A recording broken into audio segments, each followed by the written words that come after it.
In this unit, we're going to take a look at a different type of graphing, which now we are able to do because we looked at things in a circular way when we graphed angles in the first unit. So there's kind of some good connections to that, which is good review right before the midterm. So when we were looking at the unit circle, we were really looking at when the radius of the circle was equal to 1. And that unit circle would actually be this first circle here that has that radius of 1. And you'll notice that there are other circles moving out from there. So it allows us to graph points in a different way. Now this has a good connection to another unit we'll do later on, where we have the distance and the direction, which another name for that kind of idea is called a vector. So we'll kind of revisit some of these ideas later on as well. So rather than labeling the point xy, we're going to label it with r theta.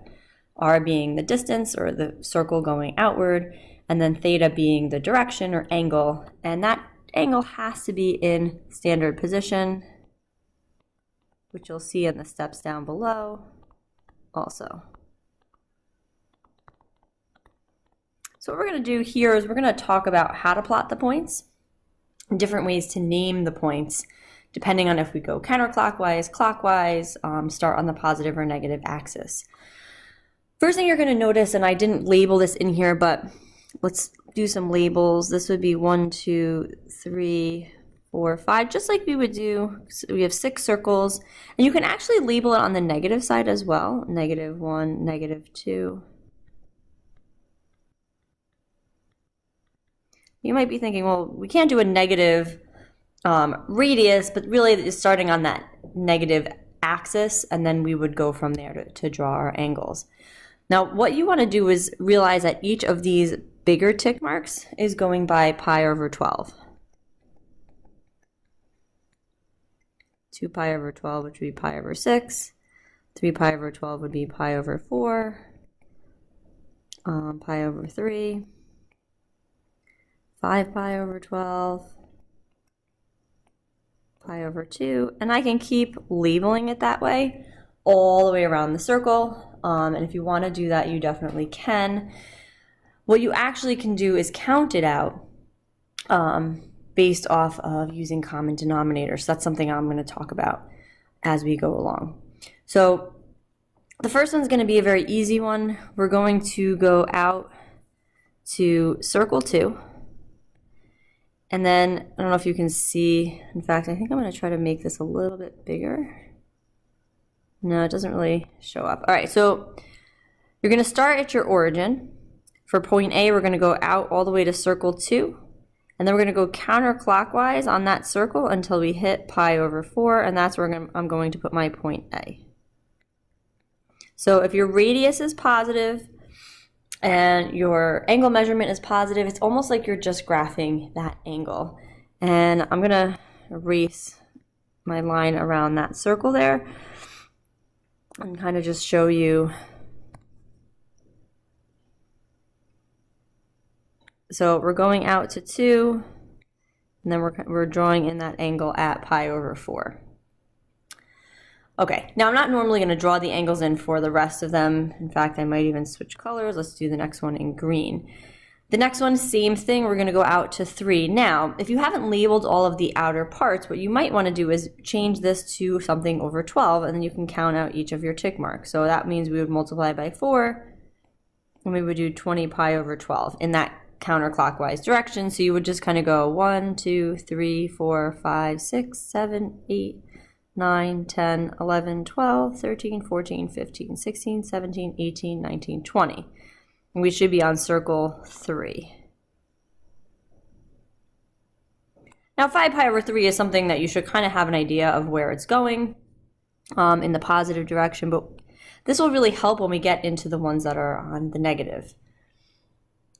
Okay, and then for point C, we'll go back and do red.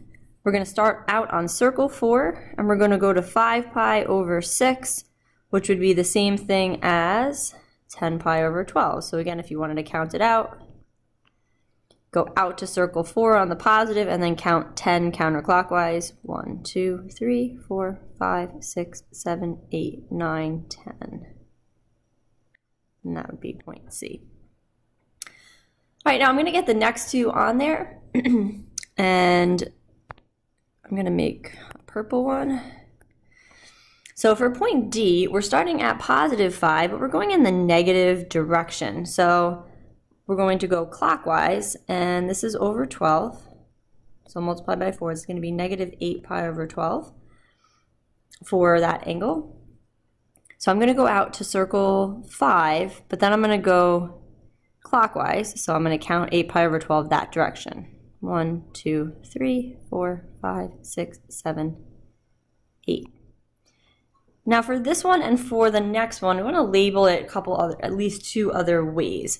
So if we did positive 5 again, but then we counted the other direction and we went counterclockwise, 1, 2, 3, 4, 5, 6, 7, 8, 9, 10, 11, 12, 13, 14, 15, 16 pi over 12. 16 pi over 12 would simplify. You could divide everything by 4 into 4 pi over 3. So again, that was originally 16 pi over 12, and we went in the counterclockwise direction. Now I haven't talked about the negative one yet, so I'm going to do that, and then we'll go back and take a look at some other options for that one. I'm going to go back to blue. Not sure if that's a good idea, actually. Let's do green for this one, just so it's very different. Okay, now for this one, we're going to start at negative 2 on the circle, so on the negative side, and we're going to count that same distance. It's the 20 pi over 12 again, like point B, but we're starting at negative 2. So from there, you're going to go in the counterclockwise direction, so down. 1, 2, 3, 4, 5, 6, 7, 8, 9, 10, 11, 12, 13, 14, 15, 16, 17, 18, 19, 20. Whoops, that's actually supposed to be point E, and I just labeled it point D. Sorry about that. Let's see if I can erase it without erasing everything that I just did. There we go. Okay, so that's point E. Now, we did do that in the negative direction, so we could start in the at circle 2 and go in the positive. 1, 2, 3, 4, 5, 6, 7, 8.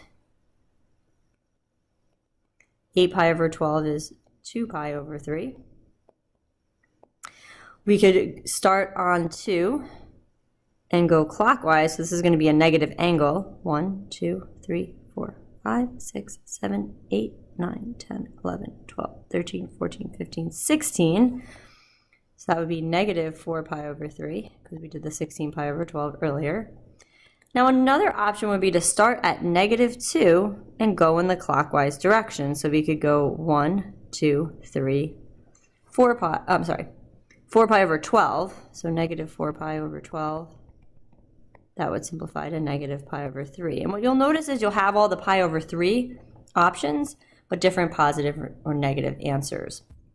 And then I can do the same thing for the 5. I'm just going to do one more for this. We'll do a negative 1. So if I start at negative 5 and I go in the counterclockwise direction, so I'll be going down 1, 2, 3, 4 pi over 12. So that would be negative 5, and pi over 3 would be another option for that. So it's a little tricky at first. You can use the counting method. There's different ways that you can come up with to find them without counting that we can also talk about when you're working on your practice.